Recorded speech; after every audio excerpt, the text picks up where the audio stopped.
estamos nós. Alô, alô, pra ouvir de Cristo a voz. Olá, crianças, tudo bem com vocês? O tio tá com muita saudade de vocês. Parece que infelizmente a gente ainda tá aqui, nessa situação onde o tio vê um celular e vocês veem o tio no celular. Nessa situação onde a gente não pode ir na casa do amiguinho, da amiguinha, onde a gente não pode dar abraço no tio, na tia, ou no vovô e na vovó. Tá meio chato assim, tá nessa situaçãozinha. E parece que ela não vai embora nunca. Hein? Tá demorando. Mas é aquela coisa, tem que confiar em Deus, tem que ter fé. Porque o Senhor sabe de tudo, Ele está no controle de tudo. Deus está no controle de tudo. Olha só, o Espírito Santo acabou de me lembrar de uma historinha. Uma historinha que era mais ou menos nessa situação mesmo. Onde que estava acontecendo um montão de coisa ruim com o povo estava meio perdido também, e no final de tudo o Senhor foi lá e falou assim: eu fiz isso por causa que isso era a melhor coisa que poderia acontecer com vocês. E só depois que eles foram entender que realmente era. Essa historinha aí mesmo. Essa historinha é muito boa. Ó, vamos vamos escutar essa historinha? Ó, primeiro, você arruma um lugarzinho bom aí pra você se sentar, pra você se acomodar, uma cadeira aconchegante, ou um sofá pra você assistir junto com seu pai, a mamãe, com o irmãozinho, com a irmãzinha, ok? Você arruma aí que eu te vou buscar a historinha. Espera um pouquinho. Então vamos lá. Essa historinha aconteceu há muito tempo atrás. Vocês conseguem ver este homem orando? O nome dele é Abraão. Abraão foi chamado por Deus para sair do meio do seu povo, que não adorava a Deus, e fosse para uma terra que o Senhor iria lhe mostrar. Uma terra muito boa, com comida, onde ele ia poder comer e beber. Leite e mel, o Senhor diz. Uma terra que emana leite e mel. Abraão teve fé, e ele saiu do meio da sua parentela, saiu do meio da sua família, deixou sua casa, deixou sua família, deixou seus amigos para ir e fazer aquilo que era a vontade de Deus. Por isso, ele ficou conhecido como Abraão, o pai da fé. Olha lá, vocês conseguem ver?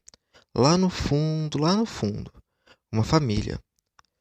Ali está o Abraão, a Sara e Isaac. Isaac era o filho de Abraão e de Sara. Depois que Abraão e Sara se juntaram a Deus, Isaac, ele também ficou conhecido, muito conhecido por culpa de Deus, por causa de Deus. Ele ficou conhecido como aquele quem o Senhor abençoava. Por que ele ficou chamado assim, conhecido assim, tio? Vocês podem perguntar. É por causa que onde quer que ele fosse, em um lugar onde era difícil disso acontecer, ele cavava e tinha água. Ele conseguia achar poço, fazer poço onde quer que ele cavasse, para a glória de Deus, sendo que isso não é uma coisa tão fácil assim. O Senhor abençoava ele. Depois de um tempo, Isaac teve um filho. O nome desse filho que a gente vai falar hoje é Jacó. Jacó, ele queria a bênção e ficou muito conhecido por causa disso. Ele até mudou de nome. Vocês conseguem ver este homem aí que está mais perto, esse homem maior ali, e aquele outro homem lá no alto, lá longe? Esse mais perto é o Jacó, que estava brigando com o anjo. O anjo estava um pouco mais longe. Aquele ali que está bem mais alto. Jacó brigou com o anjo por causa da bênção, e naquela briga o anjo foi lá e falou e deu um outro nome para ele, um novo nome. Abençoou ele e disse: a partir de hoje, o seu nome não é mais Jacó, o seu nome é Israel. E Israel, que era Jacó, ficou muito conhecido por causa disso, para a glória de Deus também. Jacó, quero dizer Israel, Depois de um tempo, Israel teve 12 filhos. E naquela época, o povo em toda a região estava passando uma certa fome. O Senhor estava dando tempinho pro povo. Mas, antes de tudo isso acontecer, antes dessa fome chegar, o Senhor abençoou e muito o povo do Egito. Abençoou e muito, deu bastante comida para eles, deu para eles, tanto que eles podiam agora dividir entre o pessoal que estivesse precisando. Jacó e seus filhos foram até o Egito, e lá o faraó até deu uma casa para eles. O Senhor está sendo muito bondoso com Jacó e seus filhos. E foi assim. Jacó e sua família, eles nunca passaram fome lá no Egito. Lá eles tinham o que comer, o que beber, até onde morar eles tinham lá no Egito e eles não eram do Egito. O Senhor abençoe muito a vida de Jacó, a vida de Israel, quero dizer. Mas, passado um tempo, depois que Jacó se juntou com Deus e Israel e os filhos de Israel se juntaram com Deus, os netos, os descendentes de Jacó, eles foram crescendo e tendo muitas pessoas que vieram de Jacó, dos filhos de Israel. Depois desse tempo, quando o povo de Israel cresceu e muito, mas muito lá dentro do Egito, o faraó mudou. Agora é um outro faraó, um faraó diferente, e esse não conhecia Deus, não conhecia o tal Deus de Abraão, Deus de Isaac, Deus de Jacó. Eles não conhecia. E por causa que ele tinha medo do povo de Deus, tinha medo do povo filho de Israel, ele disse: Esse povo vai acabar fazendo alguma coisa contra mim. Eles vão querer tirar eu daqui, vão querer fazer alguma coisa contra mim. Tô com medo desse povo tão grande. Quer saber uma coisa? Já sei, eu vou escravizar esse povo. Então, o faraó foi lá e escravizou o povo de Deus. Olha que coisa feia. E já tinha passado muito tempo desde que Jacó, desde Abraão, desde Isaac. Abraão, Isaac e Jacó, eles adoravam a Deus. Eles buscavam, eles viram coisas incríveis e impossíveis que o Senhor fazia. Eles amavam e adoravam a Deus. Mas esse povo, o povo de Israel, eles não adoravam a Deus igual antigamente. Eles não conheciam a Deus. Sempre quando eles oravam pedindo: Ah, Deus de Abraão, Deus de Isaac, Deus de Jacó. Mas eles mesmos não conheciam quem que era esse Deus dos seus antepassados. Eles não conheciam. Eles nunca tinham visto nenhum milagre que o Senhor fazia. E fazia muito tempo que o Senhor não falava com eles. Esse povo cresceu, teve filhos e se foram junto com Deus. E esses filhos cresceram e assim também aconteceu com eles.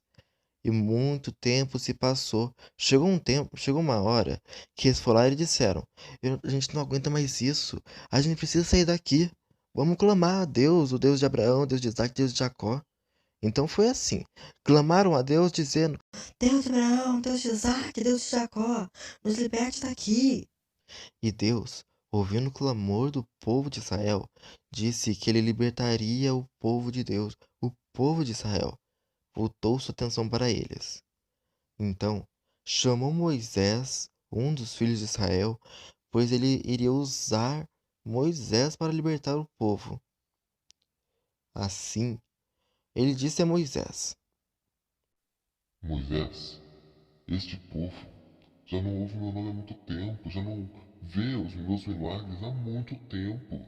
Muitos já nasceram, muitos já se foram e nem viram os meus milagres. Muitos já até se esqueceram de mim. Moisés, sabe de uma coisa? Eu vou libertar esse povo, mas antes eu quero mostrar para eles que eu sou um Deus poderoso e zeloso. Eu vou fazer isso porque eu amo eles. Por causa que se eles não conhecerem, lá na frente, eles não vão saber o que fazer. Eles sempre foram escravos, sempre tiveram que servir, sempre que estiveram nessa situação difícil que vocês estão. Eu então vou me mostrar a eles. Vou mostrar quem eu sou antes de libertar eles do Egito. Ok, Moisés? Vou endurecer o coração do faraó. Você vai ir até o faraó e vai pedir para ele libertar o povo de Deus. Mas ele não vai deixar, por causa que eu vou endurecer o coração dele. E depois disso, eu vou trazer um montão de coisas impossíveis para que eles possam ver quem é o Deus do impossível. E foi assim. Moisés foi até o Egito e pediu para que o faraó libertasse o seu povo, libertasse o povo de Deus do Egito.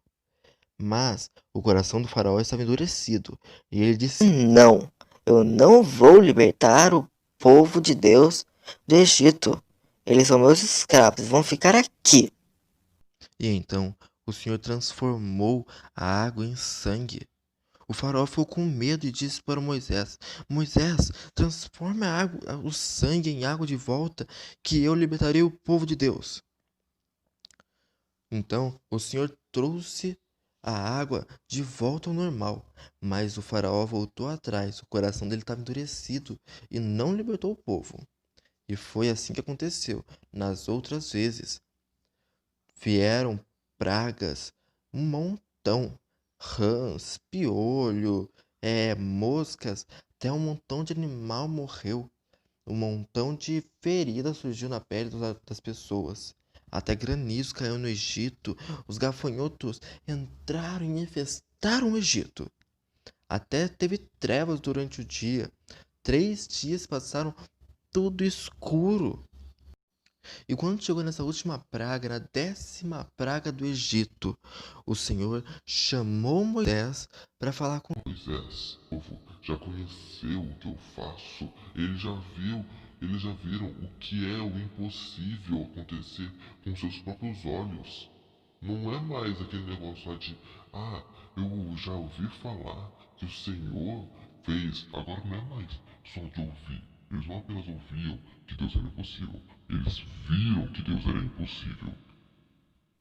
Agora eles conheceram que eu sou o Deus impossível. Moisés, esse é o dia, um dia que ficará para a história. Vão até fazer uma festa, o nome dessa festa será Páscoa, o dia em que eu libertei o povo de Israel do Egito. Será um dia para a história e todo mundo vai se lembrar. E foi assim. Aconteceu a última praga. A última praga, o Senhor veio à terra e levou consigo todos os primogênitos, os filhos mais velhos de cada casa e cada família. Aí, naquela mesma noite, quando o Senhor passou e levou consigo todos os filhos mais velhos, levou o filho de Faraó. O faraó já estava cansado de todas aquelas pragas, de todas aquelas coisas acontecerem. O coração do faraó não endureceu dessa vez. Dessa vez, o coração do faraó estava irritado. E naquela mesma noite, o faraó disse para Moisés: Moisés, saia daqui agora, você e esse povo de Deus aí. Eu não quero mais essas pragas aqui no meio do meu povo. Saia daqui agora. o povo de Israel, Moisés, chamou todo mundo para poder ir embora.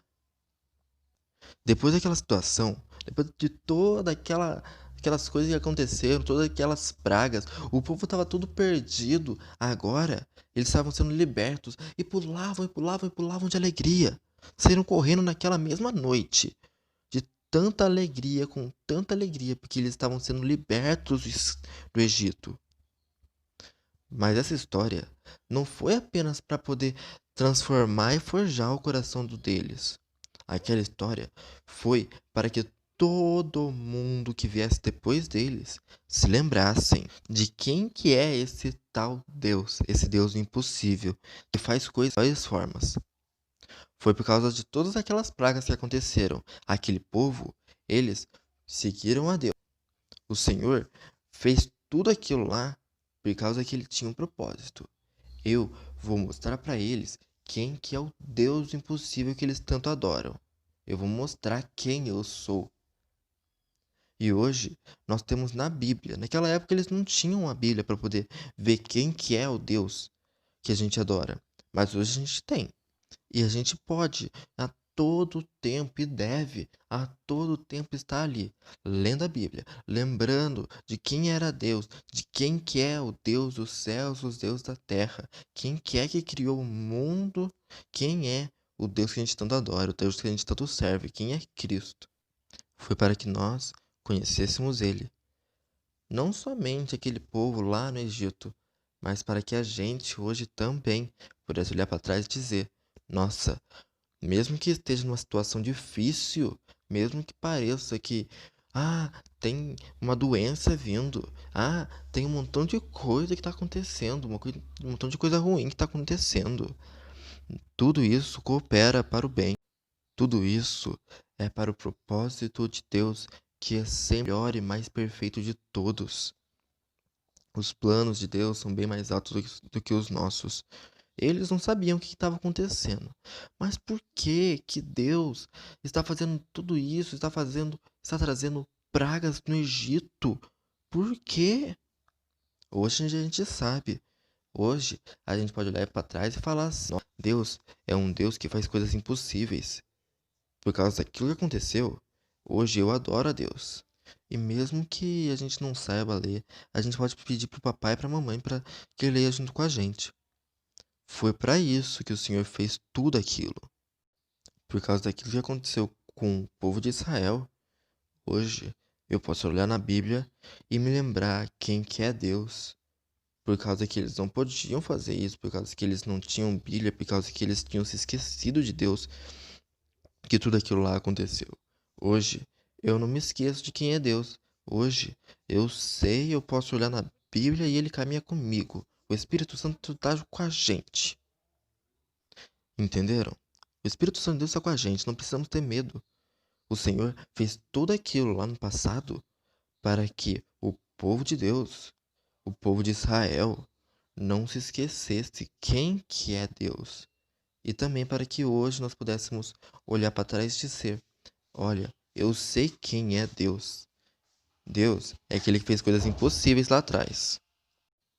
Deus é aquele que nos ama e muitíssimo. Deus é aquele que tem controle sobre tudo. A gente não precisa ter medo de nada nem de ninguém, porque o Senhor está no controle. Ok? Essa foi a historinha que eu queria contar para vocês hoje. Que a gente não precisa ter medo. Pera um pouquinho. Vamos fazer assim? O tio vai levar essa historinha de volta para o lugar dela e o tio vai voltar. Aí já que a gente conversa de novo, tá bom? Vocês viram o que aconteceu? Deus fez tudo aquilo por causa que Ele conhecia o coração de cada um daqueles homens, cada uma daquelas mulheres, daquelas crianças. Aquele povo já não adorava mais Deus que nem Abraão, Isaac e Jacó adorava. Quando eles iam falar com Deus, o que eles falavam? Senhor, Senhor, Senhor, Deus de Abraão, Deus de Isaac, Deus de Jacó. Deus de Abraão, Deus de Isaac, Deus de Jacó. Deus de Abraão, Deus de Isaac, Deus de Jacó. Quando eles diziam alguma coisa diferente, eles falavam Deus de Israel, Deus de Israel, Deus de Abraão, Isaac e de Israel. Deus de Abraão. Mas eles não conheciam a Deus. Eles nunca tinham ouvido a voz de Deus. Eles naquela época, eles não tinham a Bíblia que a gente tem hoje. Eles não podiam mais ler a Bíblia e falar assim: nossa, o Deus que eu sirvo é esse Deus que faz coisas impossíveis. É esse Deus que faz isso e aquilo. É um Deus de amor, é um Deus de paz, é um Deus de bondade. Eles não tinham como eles irem na Bíblia para poder olhar isso e lembrar de Deus. Eles não tinham aquela proximidade que a gente tem, que a gente pode ter hoje. Não buscavam o que nem buscavam antes, não conseguiam falar com Deus quem falava antes. E foi exatamente por isso que o Senhor foi lá e falou: eu vou fazer algo nesse povo para que eles possam ver com os próprios olhos. Não ficar ouvindo de boca em boca que Deus é isso, Deus é aquilo. Deus é um Deus impossível, mas eles nunca viram o que é impossível. Quem que é o Deus impossível. Eles nunca viram. Eu vou mostrar para eles quem é esse tal Deus do impossível. Quais são essas tais coisas impossíveis que Ele faz. Porque que realmente, vamos concordar em uma coisa. É impossível água virar sangue. Somente colocando um cajado ali na frente. É impossível. 3 dias. Ficar tudo escuro. Tudo sem ninguém ver nada. É impossível isso. É impossível que no deserto, naquele calorão, cair granizo. Granizo é frio. Cair granizo no deserto é impossível. E foi isso que o Senhor estava mostrando. Deus mostrou, fez tudo aquilo lá para mostrar. Eu sou o Deus do impossível. E para que todo mundo que viesse depois dele, depois daquela geração, depois daquele povo, pudesse olhar para trás, olhar na Bíblia e falar assim, ó, vocês viram? O Deus que eu sirvo é esse Deus aqui. É o Deus que fez água virar sangue lá atrás. É o Deus que libertou o povo de Israel do Egito. É o Deus que fez coisas impossíveis naquela época. Esse é o Deus que eu sirvo. Foi por isso que o Senhor fez tudo aquilo lá. E hoje a gente adora a Deus por causa que a gente sabe quem que Ele é. Ele é um Deus de coisas impossíveis. Ele é um Deus de amor, de paz, de bondade. É um Deus bom, bondoso e zeloso. Então a nossa ministração vai ficar por aqui, tá bom? Espero que vocês tenham entendido. Não se preocupem, o Senhor está controlando tudo. E se isso tudo está acontecendo, mesmo que pareça que precisa acabar, o Senhor tem um propósito. Então, não se preocupe, descansa, vai ler um pouquinho de Bíblia junto com o papai e com a mamãe, pede para o papai e para a mamãe ajudar vocês a orar, cada vez mais. Sempre orar, sempre ler a Bíblia. Nunca parar de fazer isso, ok? Para que vocês não se esqueçam quem é Deus. Então, até mais, fique com Deus. Eu te desejo um grande abraço para cada um de vocês, tá bom? Então, até mais e que o Senhor lhes abençoe. Tchau! Quietinhos vamos, pois, ficar e a Bíblia estudar e aprender a Jesus amar, e aprender a Jesus amar.